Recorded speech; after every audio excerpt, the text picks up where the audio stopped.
सके रहिए। गाड़ी खरीद तो ना कलेजा फटते रहे।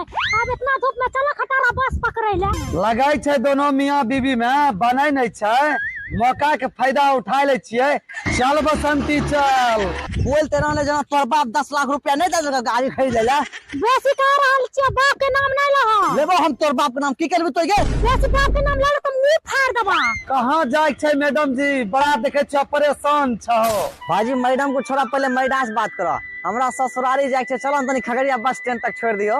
भाईजी पल्सर गाड़ी न छिए, कोई एके आदमी न बैठ सके छो। हाँ तो चलो न भाई। हे गे तू आ जाइए, हमें जा ले बस स्टैंड खगड़िया, ठीक छे? तू कहाँ जा रहल छो? हमार भाई के शादी के पहले हम नहीं जेबे। हला पकड़ा झोला। ये ना ये बकबक करे छे। चलो भाईजी चलो। एकदम ठीक कहलिए मैडम जी, अहाँ एकदम स्मार्ट छिए। स्मार्ट पे छेबे न कलिए सर, पर की करिए हमरा पति गधा मिल गेले। काश कि अहाँ जनक हमरा पति मिलती है।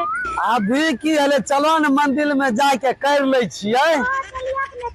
मने 4 बजे भोरे जा गलिए हम्मे, 4 ले जींस कोट पैंट खरीदलिए हम्मे, 4 मन दही भेजलिए हम्मे। आई छिट्टी के बाद मोगी हमरा छोड़ के दोसर छौड़ा जोर भाग गेले। जो हम्मे नहीं जेबो वक्त